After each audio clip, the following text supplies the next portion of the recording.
We train people to build rockets and skyscrapers and online platforms and buildings and businesses, but we don't train them in the most human. How do we live well? What I want to talk about today is how we can pass on the art of living. I want to tell you about one of my kids.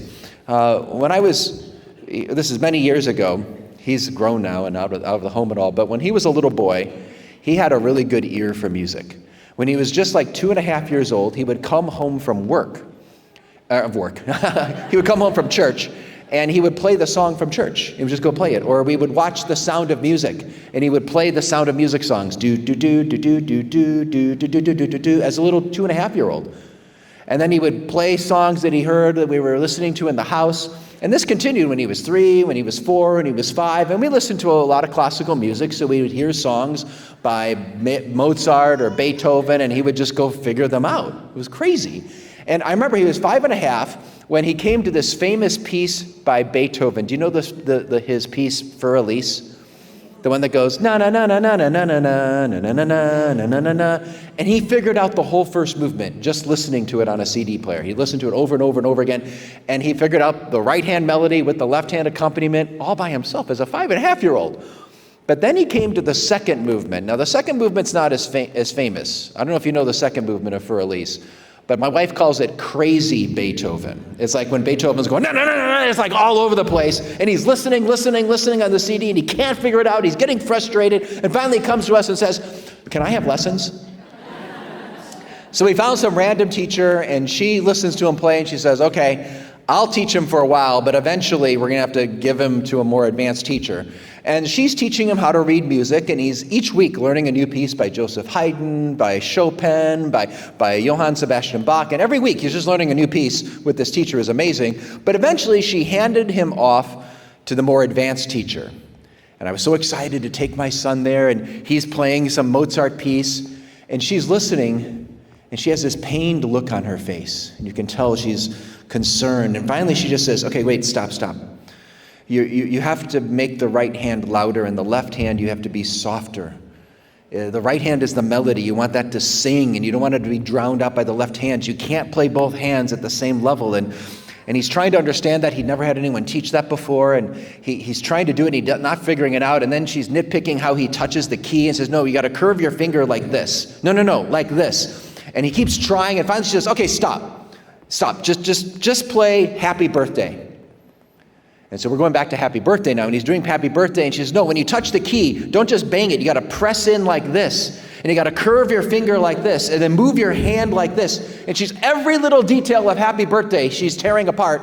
And she says, I want you to practice 1 hour a week and come back next week with Happy Birthday perfected. Now, I want to be clear. She was a very kind, sweet woman. She was in her mid-70s. She was very encouraging, but she was also demanding. And she really wanted to bring the best out of him. And she kept noticing every little thing about the basic skills of how to play the piano that he needed if he was going to go and progress in his piano playing. And I remember just for several weeks, we're doing Happy Birthday, we're doing Twinkle Twinkle, we're doing Mary Has a Little Lamb, and I'm thinking, my son plays Mozart. What's going on here? I felt like we were going backwards, and it was kind of hard at those first couple months with this new teacher. But there was something beautiful I noticed over time. I noticed that when she started to introduce the classical composers again, she introduced a piece by Bach. And she said, now notice how this piece is structured. When Bach did a piece like this, it has this first part, then the second part, but notice the third part repeats themes from the first part. And she was showing him the way Bach was thinking as he was putting together this piece. Same thing, when he came to a tough part he was practicing, she'd say, okay, when Beethoven was practicing a hard part, he would practice like this. And he would learn from Beethoven's art, like through this teacher. And I started realizing that my son was receiving a beautiful apprenticeship. That through this teacher who had mastered the tradition, mastered the art of piano playing, that she had learned from many others before, my son was able to be immersed in this great tradition. And he was getting contact with people like Mozart and Bach and Beethoven through this great apprenticeship. And I shared this story with you because he eventually did go on and became, by the age of 9 and 10, he was playing in symphony orchestras. It was incredible, and it was all because not of what he was doing all on his own, but for the gift of this great teacher. And so I want to say two things. First of all, I want to thank all of you for being great teachers. Whether you are formally involved in the school system or most of you are parents, and you are teachers and you are passing on a way of life to your children. But I want to bring you back into the story for a moment. I want to ask a question. I want you to imagine if you were that 5-year-old boy, the 5-year-old girl, and you were longing to play the piano. And you went to your parents and you told your parents, I want to play the piano. And you really wanted to be able to play beautiful piano music. And imagine if your parents said to you, oh, that's amazing that you have that desire to play the piano. We're going to buy you a piano. We're going to put that piano in this room over here, and you go in that room and you figure it out all on your own. It's going to be amazing because you're going to be an amazing piano player. We believe in you. It's going to be so special because you're going to be your own piano player. You are going to figure out the art of piano playing all by yourself. And it's going to be so special because it's you. And you're going to express yourself the way you want to. And it's going to be amazing. And then imagine you go to school and later that year, your teachers tell you, oh, hey, we heard all about how you want to play the piano and how your parents bought you that piano and put it in that room and you're figuring it out all on your own. That's amazing. You're going to be a special piano player. And it's not just your parents, it's not just the school system, it's just the culture as a whole. Even the mayor of the town sees you on the street and says, oh, I heard about the piano. You're going to be a very special piano player because you're going to be your own piano player. How far are you going to get in your piano playing? Are you going to be able to play a Mozart piano concerto? Probably not. You might figure some things out by ear. A lot of kids can do that. But you're probably not going to get really far. And then let's say, imagine, just for years, all through your primary school, all through secondary school, high school, you are just figuring out piano all on your own. And then you go off to university, and you meet other piano players that are studying piano there. And you hear them play the piano like you've never heard the piano played before. They're playing a beautiful Mozart piano concerto. And you're like, whoa, that's amazing. Wow, how did you make the piano sound like that? What is that? What did you just do? And they say, oh, it's a Mozart piano concerto. And then you say, what's a Mozart? And then your friend says, oh, Mozart's not a what, it's a who. He was a great composer who wrote this piece. And you say, composer? You mean there were people that wrote beautiful music?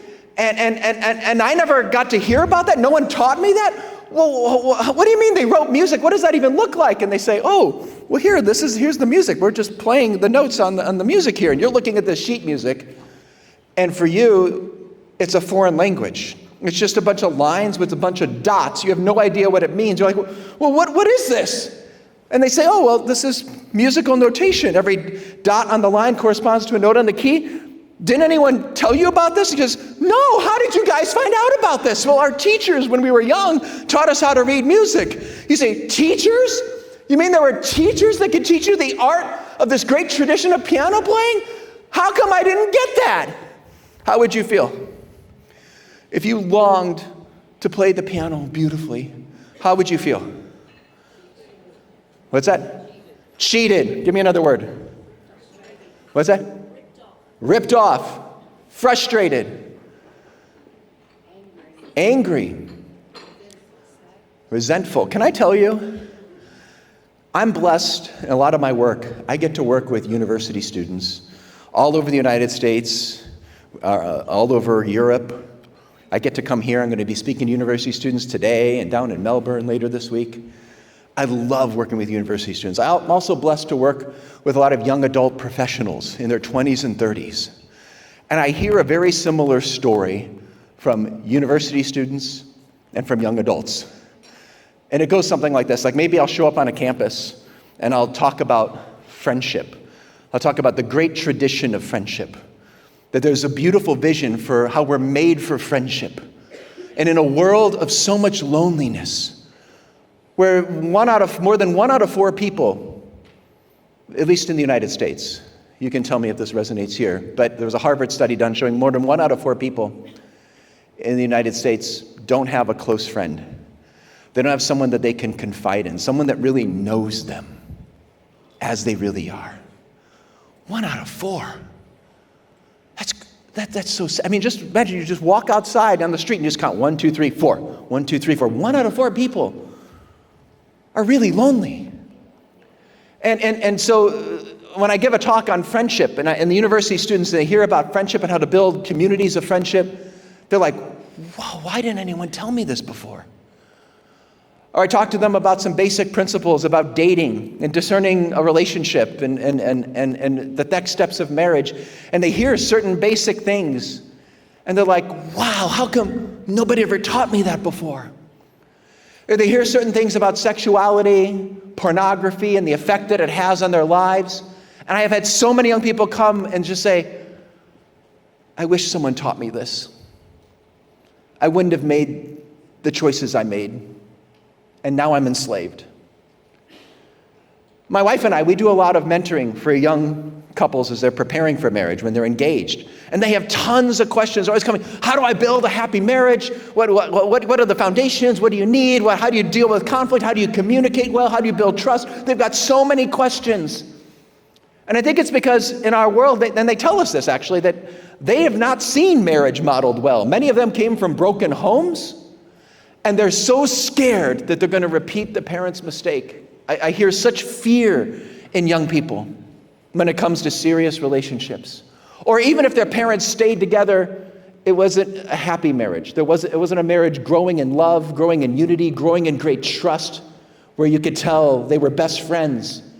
And so the child growing up in that environment doesn't have a model, and they're starting to enter relationships of their own, but they don't know how to do it. And then they start having kids. And they got a million questions. How do you raise kids? How do you deal with sleep? And I say, you just got to give that up. How do you discipline? How do you train them well? And love them at the same time? How do you do all this? They have so many questions. I'm sharing this story with you because in our modern era, we talk about we live in a secular culture, a culture that's absent of religion. I don't think that's a fair assessment, though. Secularism is not absence of religion. It's not neutral like Switzerland. Secularism has very strong opinions about certain things, and they're constantly encouraging us to live a certain way. But in our day and age, the problem, I remember Pope Benedict made this comment, that the issue today isn't simply that people don't know the Bible or they don't know the catechism. And I know Catholic schools, we care about teaching the Bible and we care about teaching the catechism. I teach both of those things all the time. I care about that.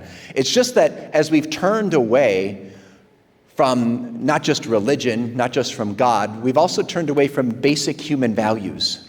So yeah, a lot of young people growing up don't know the Bible, they don't know the catechism, but it's worse than that. We don't know the basics of how to live life anymore.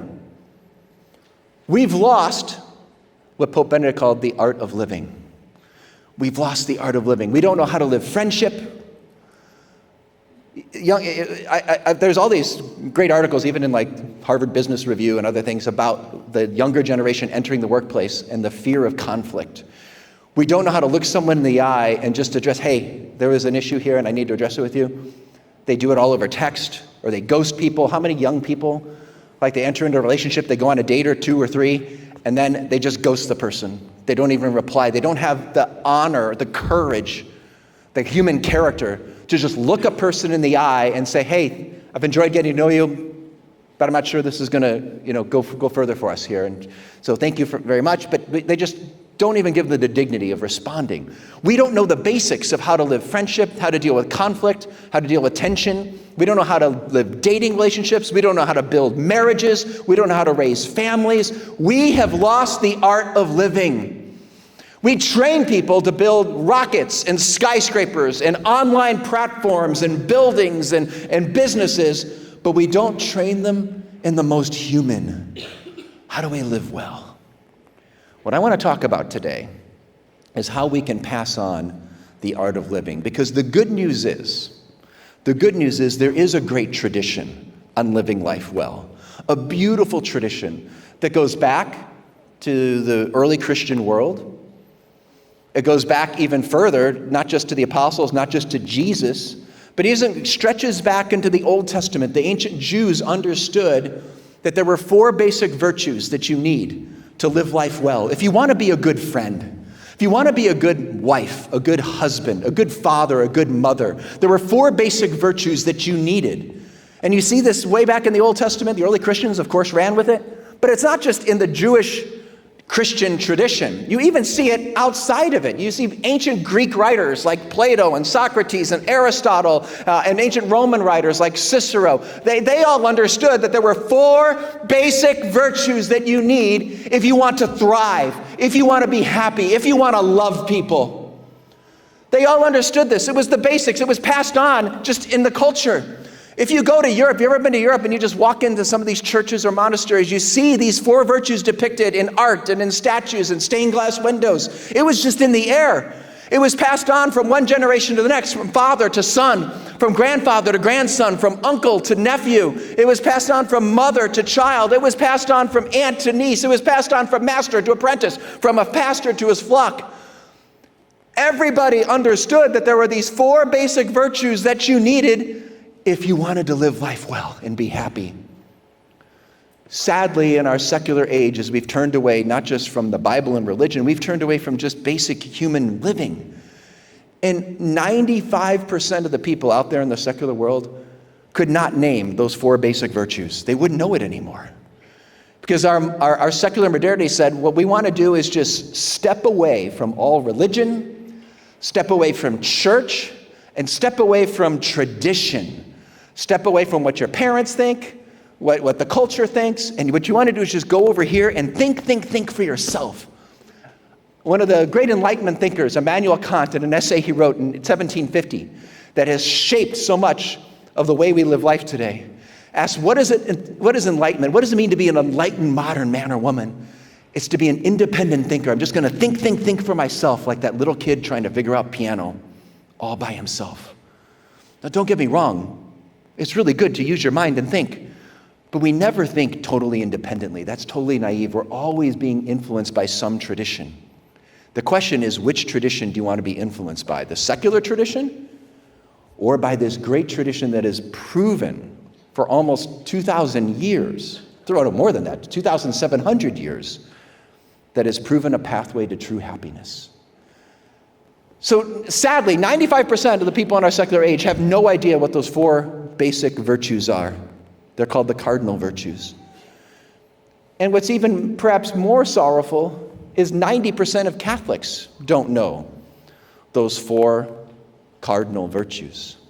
Some of you right now are going, what are those 4 virtues?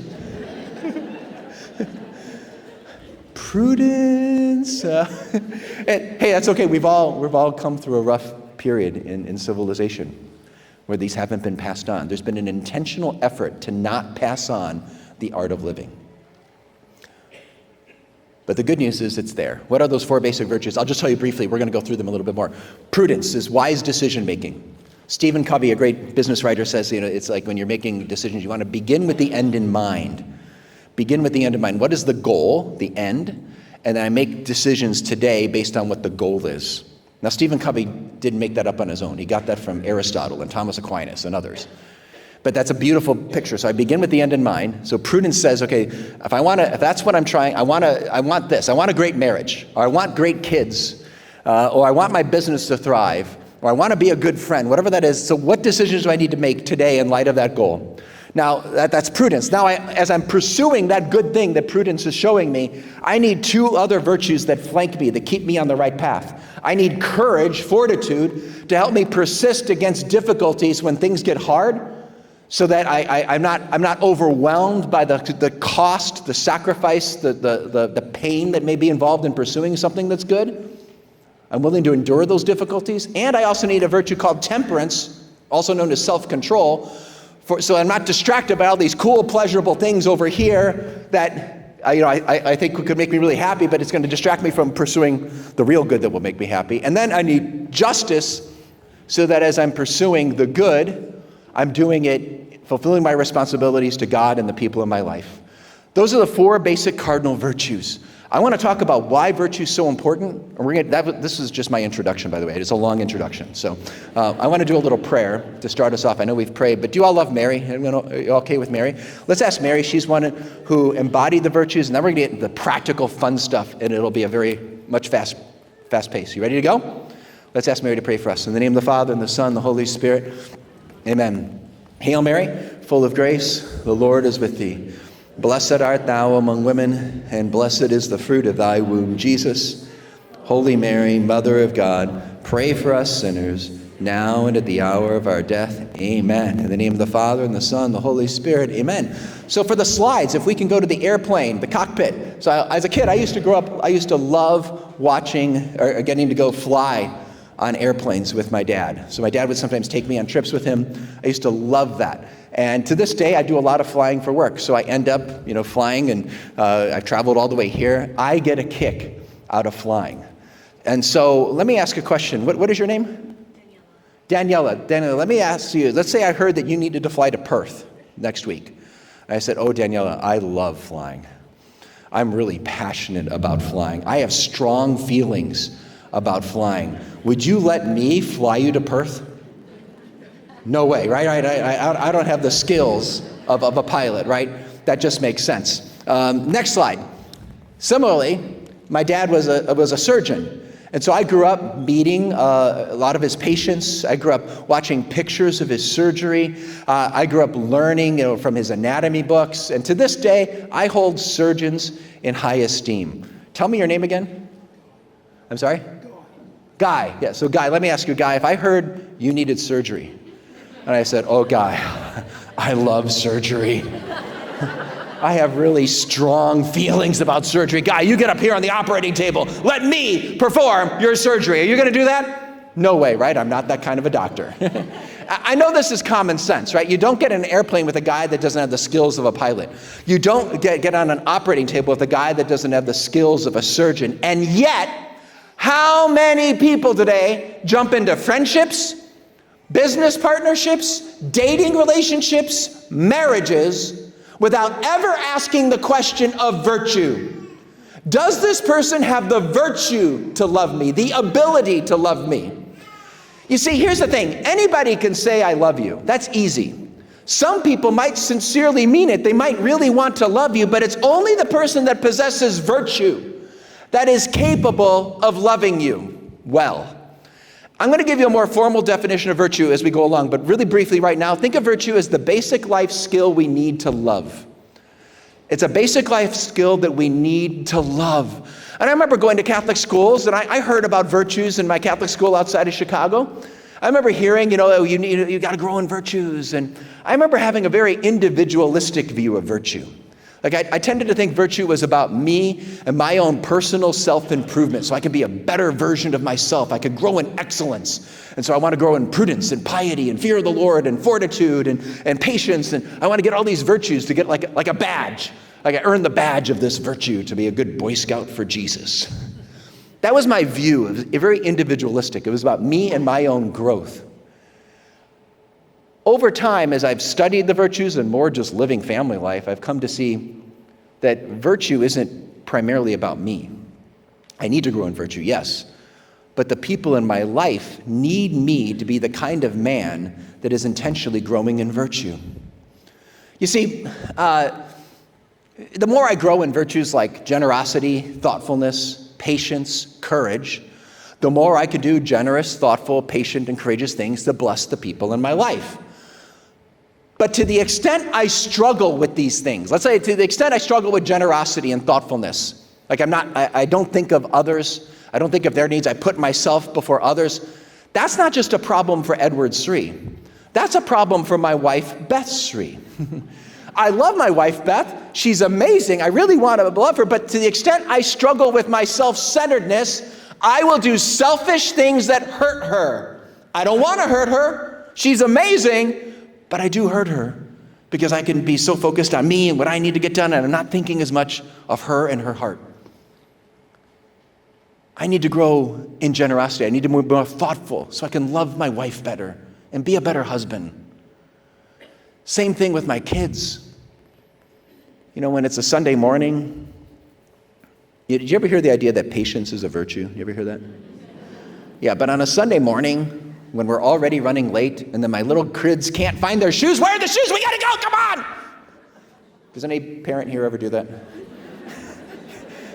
I hate when I raise my voice at my kids like that. I hate that. And yeah, I could go to my little girl and say, hey, honey, how did you feel when Daddy raised his voice like that? Yeah, that didn't feel good, did it? It shouldn't feel good. I get it. I shouldn't have done that. I'm sorry. Will you forgive me? My little daughter will forgive me, but I wish I didn't inflict the wound to begin with. See, virtue gives us, it's not just over here, this little thing for my own private spiritual life. Am I the kind of man that is intentionally growing in virtue? Because virtue gives us the freedom to love well. And if I want to grow in my ability to love my wife, to love my kids, to love my coworkers, to love my friends, to love the poor, to love the immigrants, I need to be growing in my own personal character, my own pursuit of virtue. It's not just about me. This was really driven home years ago when my wife and I, we were only married like 2 years. We moved into our first house and we had a little toddler. And on the house, we had a big backyard, we had a big deck. And let me ask, what do you think I need to complete the picture? If I've got a deck and I got a backyard, what do I need? I need the barbecue, right? So let's go to the next slide. Yeah, there we go. I need a barbecue. And sure enough, my parents got us an anniversary present. And they bought us a barbecue for our new house. And I was so excited. They told me it was going to come in the mail on Thursday. The big shipment's going to drop it off. And I'm so excited.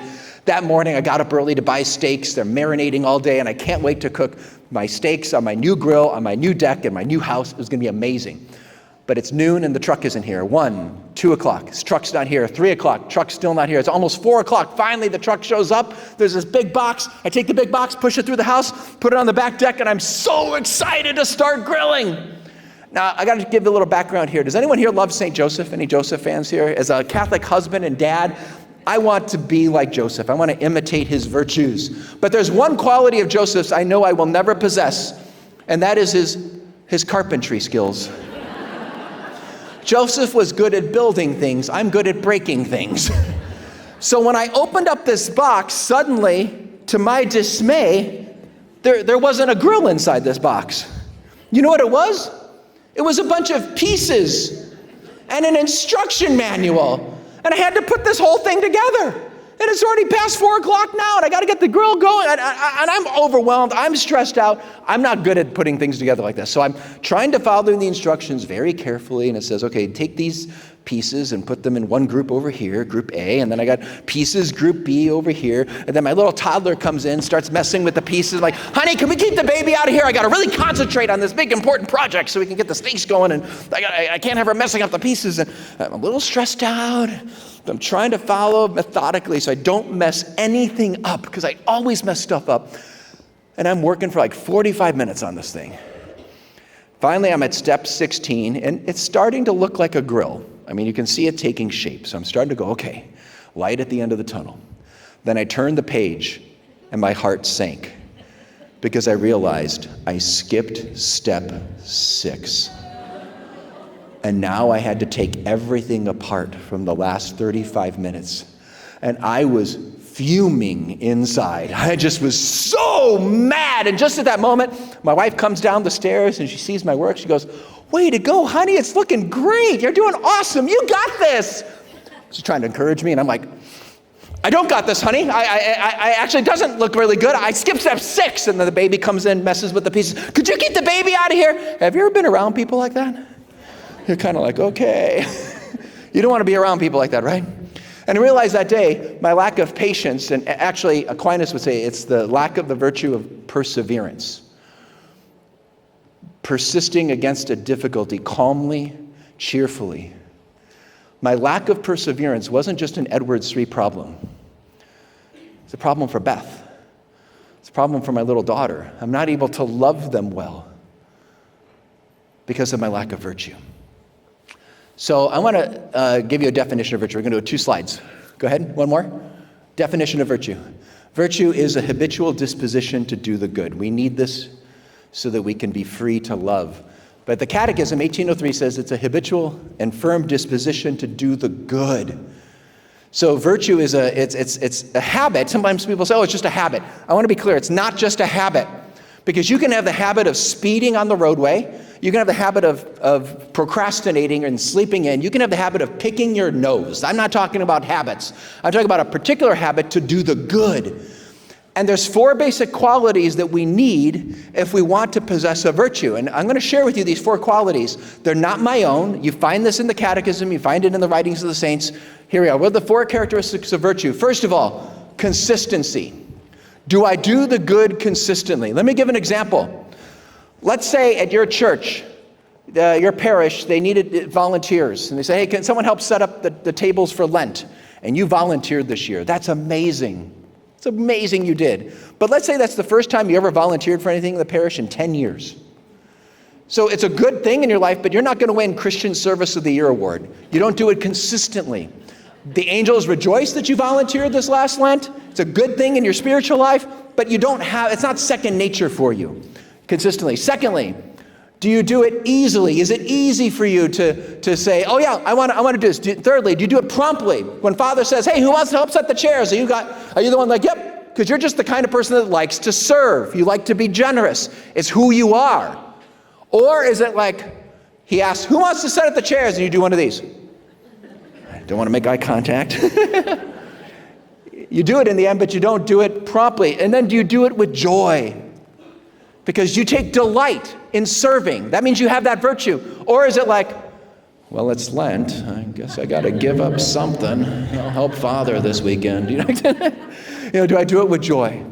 So these are the 4 characteristics we need. Now, there's 3 ways that we grow in virtue. I want to talk about the 3 ways that we grow in virtue. And again, these aren't my own. These aren't just from my own favorite ideas. This is right from the Catechism of the Catholic Church. Again, drawing on great writings like St. Thomas Aquinas and others. 3 ways we grow in virtue. First, I have to know the virtues, so I have to study the virtues. Catechism says we have to educate ourselves. You see, to the extent that we don't know the virtues, and most of us didn't grow up with this, I would say even if you were in that top 10% of Catholics that you knew those 4 cardinal virtues, most of us would not know much more beyond that. We don't know how those 4 virtues relate together. If I asked you, what are the 3 steps of prudence to make a wise decision in life? What are the 3 steps? I would bet most of us wouldn't know that. What are the 4 key virtues you need to be a courageous woman, a courageous man? We wouldn't really know the details of this, so we need to form our minds with the virtues. And how do we do this? We can learn about the virtues. There's many great resources. I have a book that I wrote all on the cardinal virtues.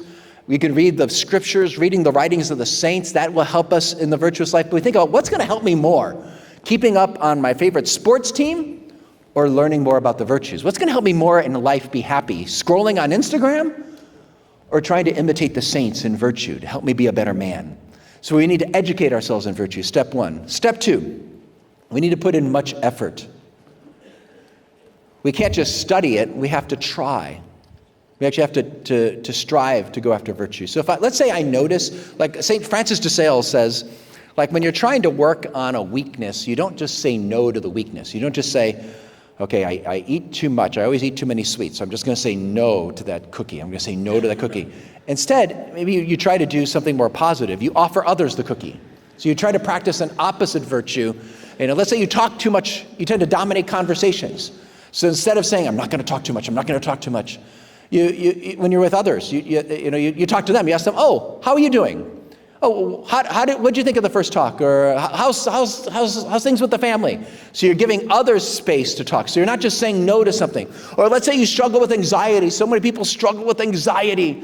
We're so worried about so many things. We just want to control everything. And we're so scared if we don't have every little detail controlled, something bad's going to happen. And I'm just going to be really sad about that. I'm really scared about that. And we struggle with anxiety. So the way to overcome anxiety isn't to say, I'm not going to be anxious. I'm not going to be anxious. I'm not going to let myself be anxious.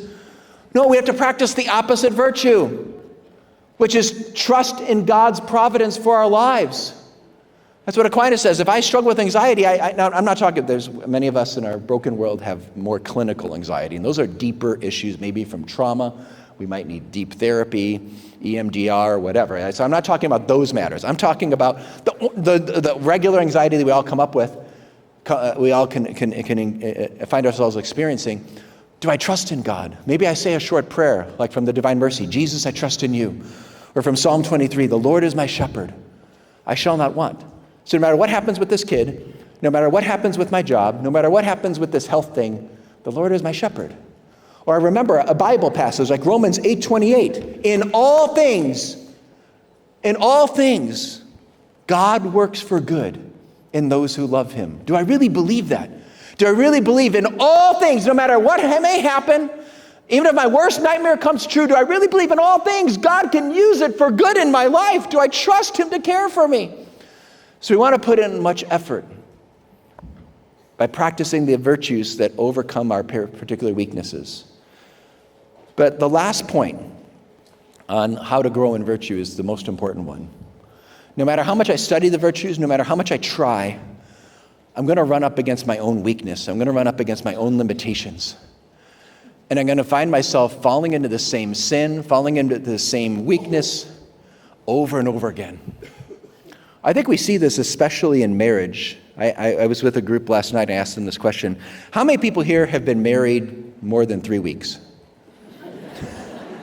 Okay, then you know that marriage is hard, right? You know that. It's beautiful, it's wonderful, but it can be really hard because what happens is you have two people thrown together in this thing called marriage. Two people that are fallen. We all have original sin. So there's a certain weakness at the core of us that God wants to heal. God wants to transform, but there is this weakness, we bring that in, and you throw these two people together, and wow, it all comes out. So my wife and I, when we meet a couple that's like been married a couple years or a couple kids in their marriage, and they're like drowning, and they're just like, oh, this is so hard, I'm exhausted, we don't get any sleep, and we fighting, we hurt each other. I don't know if I can trust this other person. What happened? I thought I'm supposed to be married, and I feel like there's these walls in our marriage now. And my wife and I, we just smile and say, welcome to the club. The sacrament's working. Yeah, that's what's happening here. That's what the sacrament's meant to do. Because it's meant to bring to the surface those deeper fears, those deeper wounds, those deeper weaknesses, those deeper sins we have, to bring them to the surface so that God can heal them. He can put his healing hand on them. So we're not always plagued by this selfishness or this pride or this anger or these fears. He wants to heal us. So it comes out in marriage in dramatic ways. And we shouldn't be afraid of that.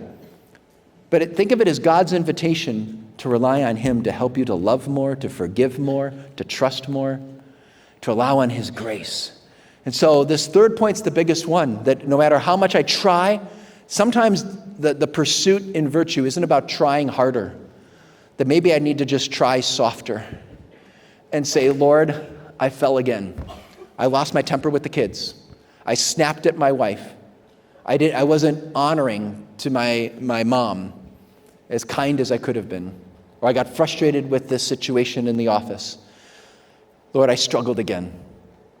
I need you, Lord.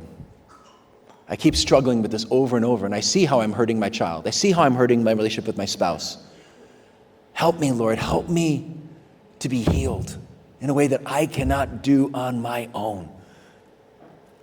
Now, I'm going to just keep the slide right here for a moment. If you, let's just keep the slide here for now. That'd be great.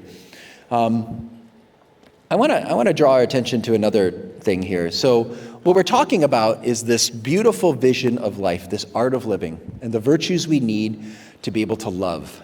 And I've highlighted how in our secular age, the secular culture does not talk about these things, does not pass this on. And so our young people are left to just go into the piano room and figure out life on their own. I remember as a kid hearing like my high school teachers say something like, be your own person. And I remember just thinking, who else am I going to be? I don't even know what you mean. I get there's a certain sense of like, I think there's something noble saying like, don't be conformed to everybody else. Okay, so there's something helpful there. But there was a beautiful tradition of, no, you want to grow in these virtues so you can make your life a gift to God and to other people more. That's what virtue allows us to do. But we live in an age that doesn't want to talk about virtue. So how do we talk about virtuous things? Can we actually say that something is good, something is virtuous, and something is not? Can we say something is healthy for you and something is not? We do this all the time with food and with drink and tobacco and other things. can we do that in terms of the choices we make? The choices we make, actually, there are some choices that will be healthier for us, that will lead to greater flourishing, will lead to greater happiness, and help me to love people more. And there's other choices I make that are going to be harmful for me, that will lead to greater sorrow, frustration, loneliness, and will lead me to hurt other people more. We live in a relativistic culture that's afraid to talk about healthy decisions and unhealthy decisions when it comes to our moral choices. And I want to just help us with this. So first thing I would say is I want us to see, can you all just repeat after me? So can you say, law equals love? Okay, you guys need more coffee. Can you get a little more energy here? Ready? Law equals love. Okay, now why am I emphasizing this? It's because the last thing people think about when they hear about like the Catholic moral teaching and Catholic moral virtues, the last thing people think about is love. They just think, hey, that's just some random rule from your religion. Don't impose your rules on me. I mean, that's fine if you want to live that way, but I'm not Catholic, so don't impose that on me.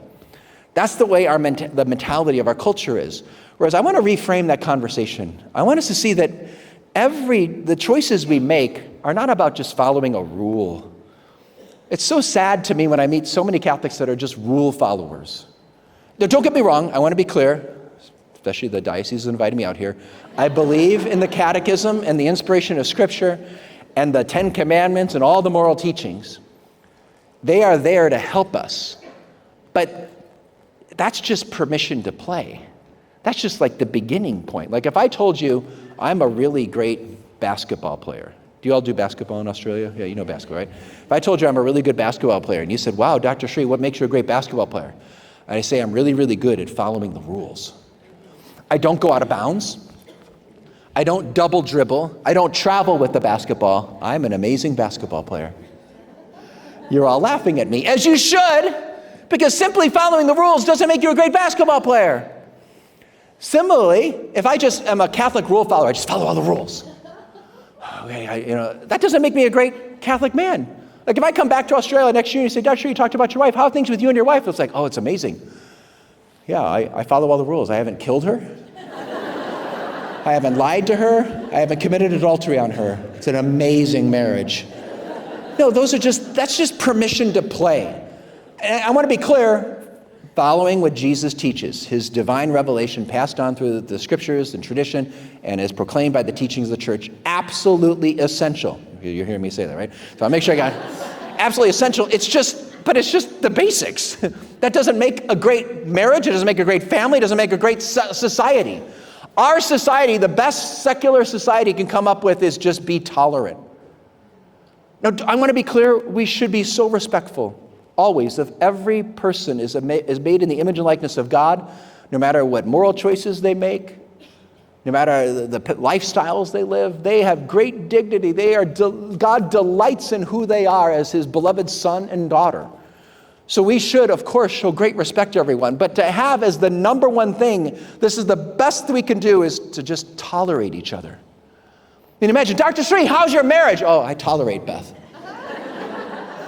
No, we are not meant to have merely a civilization of tolerance. God is calling us, and it's on our hearts for a civilization of love. That's what we long for. We long for love. And so with love, there are certain parameters. It's like, I took my kids hiking. So I live up in Colorado in the United States where the big mountains are. And we love to go hiking in the mountains. And one of my older boys wanted to take his little sister's hiking before he went off to college. So we went for a big hike. And then this boy goes off-roading. We go off the main path. And now we're going on these weird pathways. And we're almost rock climbing now. He's like climbing rocks and I have to like lift up the little girl to catch up to him. It was just kind of crazy. And finally we got up and it's like 9,000 feet elevation, 9,500 feet. And we're looking down and we can see the car park, not the car park, what do you call the parking lot?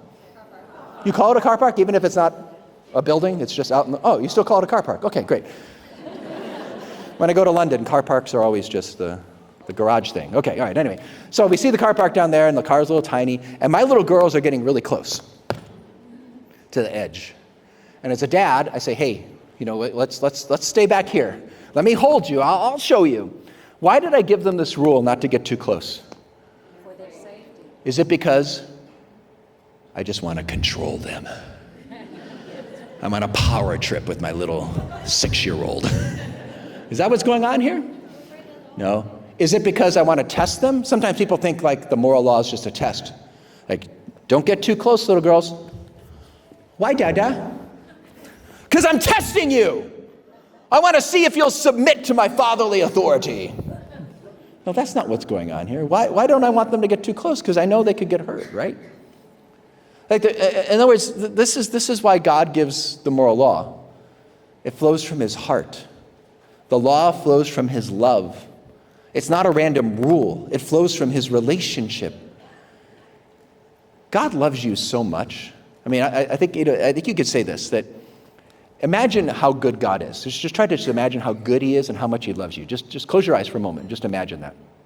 Imagine how good he is. Imagine him looking you in your eyes and telling you how much he loves you. And maybe you come to him realizing, oh, I've done some bad things. I've rejected the church for a while. I've made bad choices. And he still is looking at you with delight.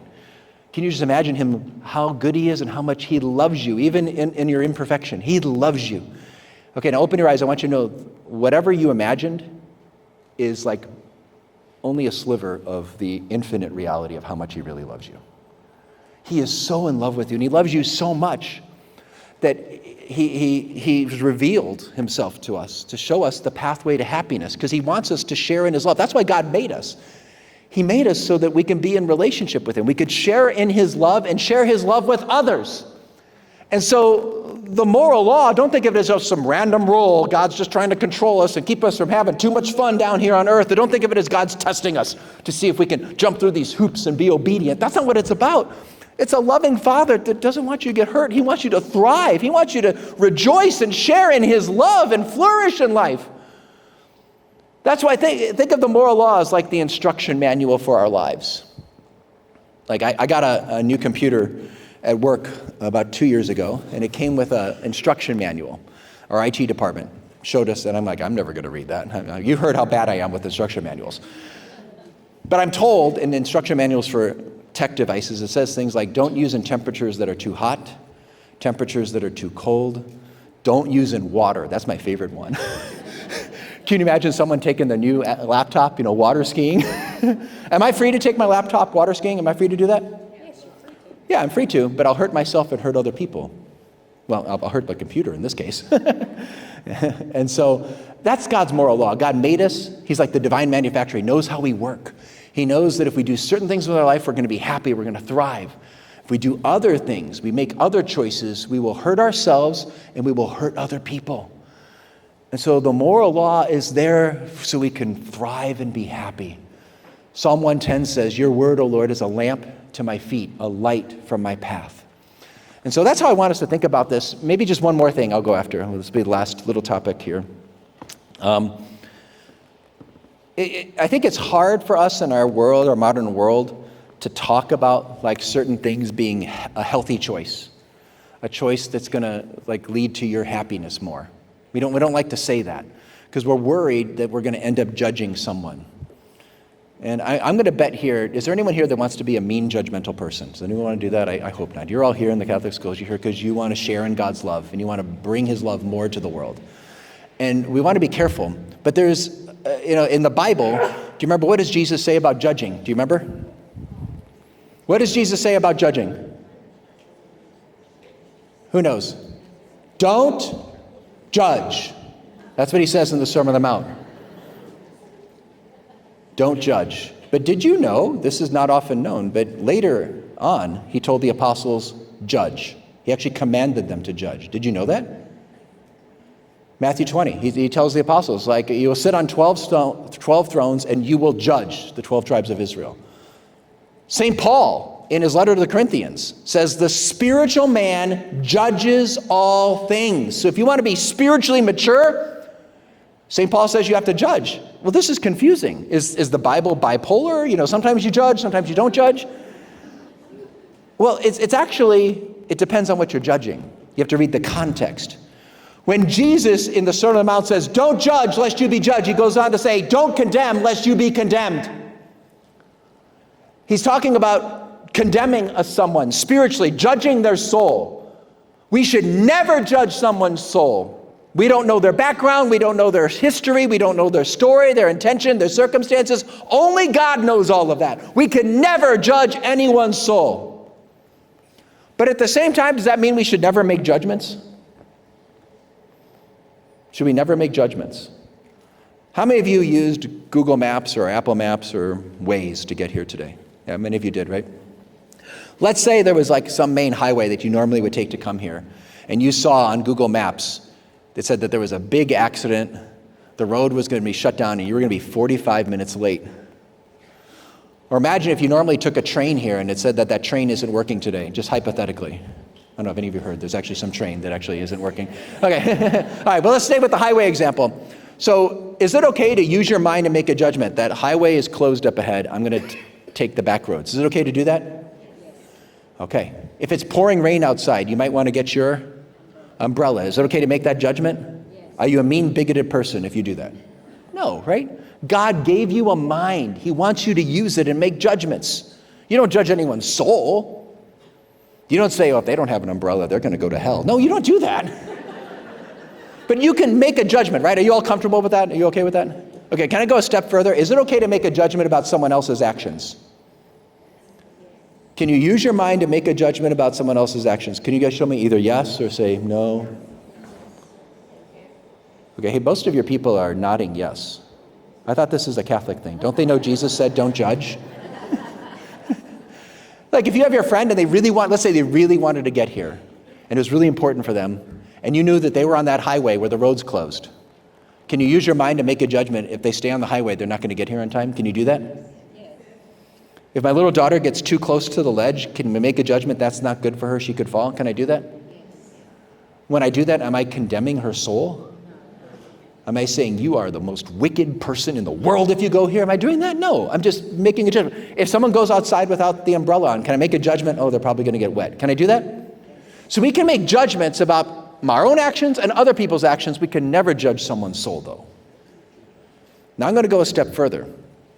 Let's say it's someone's moral choices. Can we make judgments about their moral choices? Show me what you think here. So how many people think yes? Give me a nod. How many people think no? Okay, there's still a lot of people nodding yes here. Jesus said don't judge. I'm going to give an example here. Let's just say there's some guy, some gal that goes off to college, and they're sleeping around with one person after another, after another, after another. Can I use my mind to make a judgment that's not good for them? Can I do that? Can I use my mind to make a judgment they're not going to find real love this way? Can I use my mind to make a judgment they're made for something so much more and they'll be so much happier? Can I do that? Can I judge their soul and say they're a real wicked person and God hates them? Can I do that? No, never. In fact, we have no idea what's going on in that person's soul. I love what Pope Francis said. He said, who am I to judge? And rightly so. I don't know this person's background. I don't know their situation. I don't know what they're going through. I don't know the whole story. Only God does, and he weighs all that. I'm not God. I can't get into someone's spiritual status before God. But if I know that they're doing something that could harm them, like my daughter is getting too close to the ledge, or my little boy is playing on the street with his toys and a car could come by, can I use my mind to make a judgment that's not good? That's not helpful for them. I'm not judging them, their soul. But should I ever actually talk to them about this? I think this is what I'm going to close with. Should I actually talk to them about what's going on? What is love? Does anyone know what the official Catholic definition of love is? What is love? To will the good of the other. That's what real love is. To will the good of the other. It's not just a feeling, not just an emotion. It's I actually seek your good. Actually, I don't want to go this. Can you go back? Yeah, I want to just stay right there. Yeah. So, what is love? It's to will the good of the other. So if I love this person, should I ever say something to them? Let's say this university student that's sleeping around with one person after another every week. Should I ever say something to them? Now I want to be clear. If they're a stranger, you don't know them, that's weird. Don't go up and talk to them. But let's say God put this person in your life. This is your roommate. This is your close friend. This is your niece. Should you talk to them about this? Yes, if you love them, but even there, I want to give a nuance here. Like, that doesn't mean you necessarily go do it right away. I don't want anyone leaving here going, oh, I'm going to go call my brother and tell him about his sin because Edward Street came and told me I got to talk to him. That's not what I'm saying. Maybe you had not talked to your brother since Christmas. You might want to start by being a better sibling to him.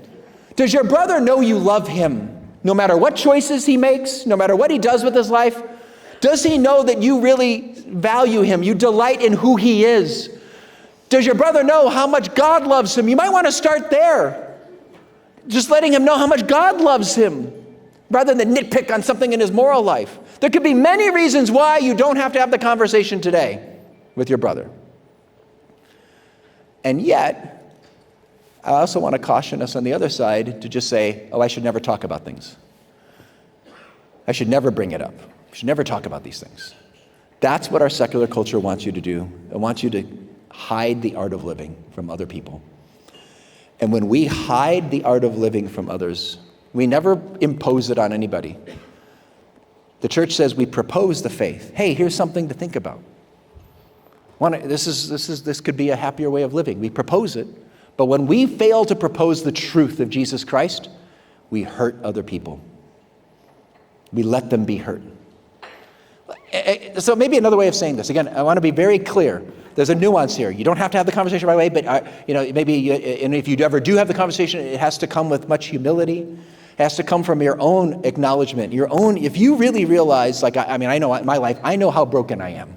I know how weak I am. I know how I have hurt people. And I've not been the man I need to be.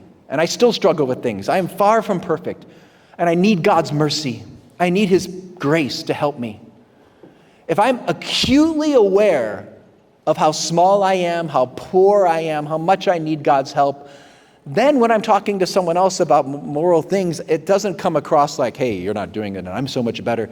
It's just like we're just brother travelers, and you can probably help me be a better guy too. Like what I'm learning from you, certain things. You just acknowledge that in your heart without even saying it. So we have to do it at the right time, the right way, with great humility, with great love, with great mercy, gentleness, compassion, never judgmental. And at the same time, I want to make sure we also don't go to the other extreme of never talking about the things that matter most, because that's what our relativistic secular culture is getting us to do, to never talk about the things that matter most. We don't want to withhold the art of living. Because here's the thing, when we don't talk about the things that matter most, that's indifference. That's indifference. If your friend is trying to get here, and you know this is really important to them to get here on time, and you're talking to them on the phone, and you know they're on that highway that has the 45-minute slowdown ahead, and you don't say anything to your friend, and you just say, well, see you whenever you get here. Is that love? Are you a loving friend? Are you a loving person? If my little daughter's on the edge, and I just say, well, I wouldn't do that, but if that works for you. Is that love? Indifference is not love. Indifference is not love. And our culture is getting us to be so indifferent. So let's learn the art of living, educate ourselves. Let's try to live the art of living. Let's learn to rely on God's grace, because we know how much we can't live the art of living on our own. And from that humility, from that place of poverty, from that place of hurt in our own lives, where we've experienced God's gentleness, God's patience with us, God's mercy, his rich mercy, his abundant love, his grace healing us, helping us do what we can't do on our own. From that place, then we could be a greater light of sharing the truth and the way of the art of living with many others. So thank you so much. I'll just share with you, all that I've been sharing with you is from this book here that I wrote called The Art of Living, The Cardinal Virtues and the Freedom to Love. And if you're also interested, like particularly a number of you mentioned you're married, my wife and I wrote this book that's very much about living the virtues in the messiness of married life. I love the title. It's called The Good, the Messy, and the Beautiful. The Joys and Struggles of Real Married Life. And again, if you've been married more than 3 weeks, you know it's good, but it's really messy. Last thing, if you have friends and family away from the church, and you long for them to come back, you long for them to be with Jesus in this beautiful way. I have this book here that I wrote. They need more than just more information. They need the gospel. the beautiful message of God's love and mercy in our lives. And this book, What Do You Seek? Encountering the Heart of the Gospel, is a walk through the kerygma. This is what is behind everything we believe as Catholics. The heart of it is the story of God's love. Most of us know there's 7 sacraments, 12 apostles, 10 commandments, 3 persons of the Trinity. But we have zero idea how it all fits together. And it all fits together in the story of God's love for us. And that basic gospel message the apostles preached and transformed the Roman Empire, we need to go back to that basic proclamation, the kerygma, the gospel message for transforming our own families, communities, churches, schools, and society. So you can check out that one. That's my newest one. Thanks so much. God bless you all.